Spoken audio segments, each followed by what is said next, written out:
Hello and welcome to Bonkers Economics. Am I bonkers or is it the system we live in? You decide. Today we're asking, is levelling up a real thing? Is it something that could actually happen? Is it a possibility? And what does it mean? And is it possible under the current system? So first of all, what is levelling up? Well, first of all, it's a slogan invented to win a general election. And so as such, it probably doesn't mean very much. But if we're charitable and we try to extract some sort of meaning from it, well, levelling up suggests, to me at least, the idea that people who are not particularly well off can become well off, or regions of the country that are not so well off can become better off, without wealthy people or wealthy regions of the country becoming less well off. It implies that, in simple terms, the poor can get richer without the rich getting poorer, levelling up, so everybody is equally rich. So can we all be equally rich? Well, it depends what we mean by rich. Rich means wealthy, I suppose, and wealthy doesn't necessarily mean having lots of money.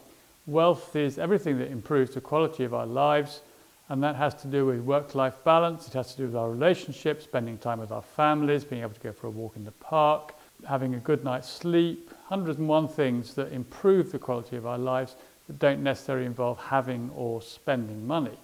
And in that sense, yes, we can in principle all be equally wealthy. We can all be equally satisfied. We can all have fulfilling lives. There's no material limit on that sort of fulfillment, because that sort of fulfillment is not a material thing.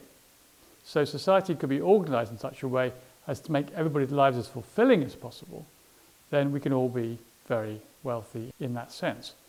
But if we're talking about material wealth, we're talking about the sort of wealth that money conventionally buys. If we're talking about things, if we're talking about how much we can afford to spend, then it's a slightly different sort of calculation.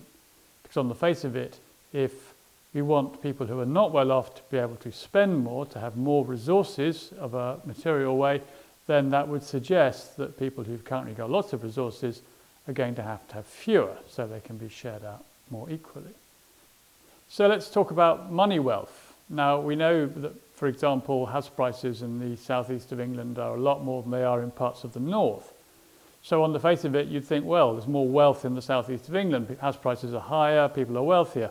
But if you think about the implications of that, let's say you've got an income of, I don't know, £30,000 a year, and you're paying in the south of England, you're paying £700 a month rent, in the north of England you're paying £400 a month rent, then arguably you're better off in the north of England. You're wealthier in that sense because you've got more to spend on other things. The problem, of course, is that in the north of England, in the areas we're talking about where house prices are significantly lower, you're less likely to be able to command the sort of income that you might be able to in the south or southeast. So that's where the difficulty arises. So then we have to say, okay, so there's not enough money in the areas of the country which need levelling up. So why is that? And where's that money not coming from, so to speak? And then the government will say, well, people aren't investing, so they need to be encouraged to invest. And then we think, well, who are these people who are going to invest? Well, they are people on the whole who have money to invest. They are investors, they're big businesses, and they're commercial investors. They may even be property investors, banks, people like that. And they, yes, they may see opportunities to make money in less well-off parts of the country, and they may well seek to invest. But we have to remember that the investments they're making in those communities are designed to extract wealth. So, for example, if a big supermarket chain opens in a town where currently there is no supermarket, then first of all, a lot of local shopkeepers are going to go out of business, which is bad for them, bad for the local community in that sense. But a lot of other people in the area are going to get jobs working in that supermarket, which appears to be good for them. So yes, there will be apparently some wealth created. There'll be some construction wealth because people have got to build the supermarket. There'll be all sorts of other jobs in the pipeline around the fact that this investment is being made. But the investment, like all investments, is designed to make a profit. And that profit is going to come out of the community where the supermarket has been built, and it's going to go to investors who are typically somewhere else. They might be in London, they might be in New York, they could be anywhere. The point is they're probably not in the town which didn't have a supermarket, which now does.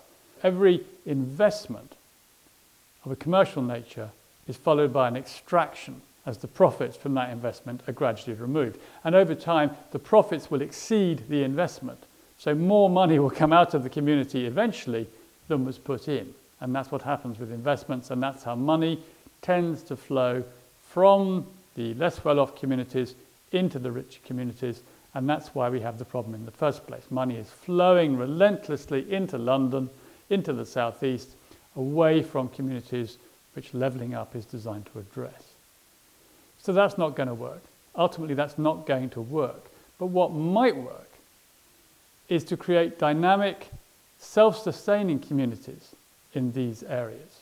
Levelling up means putting money into areas that are not as well off and ensuring that the money stays there. And that means giving the money to people who are going to use it locally to create local activity which will stay local. And that means something completely different to the traditional investment model. That means putting money into people's hands so they can decide how to create wealth with that. An example of this would be something like the universal basic income, which is being much talked about, and there'll be bonkers economics videos about that before too long.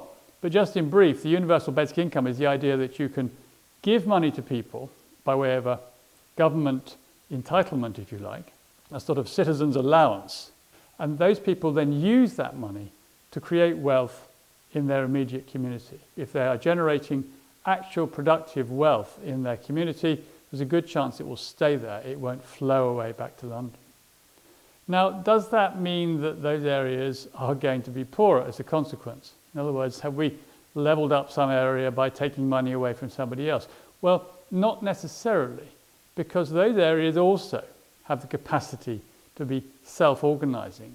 So what you would find, in principle, in this process, is that areas which are currently dependent upon extractive wealth which is flowing into London and the southeast, for example, from other parts of the country, would find that they'd have opportunities to create their own wealth, create real productive wealth in those communities, which would stay in those communities, while real productive wealth was being created in other communities, which currently are not doing so well, which would stay in those communities. So levelling up is about giving every community the opportunity to generate and keep their own wealth, effectively, where wealth, of course, is the thing which allows us all to lead better, more fulfilling lives.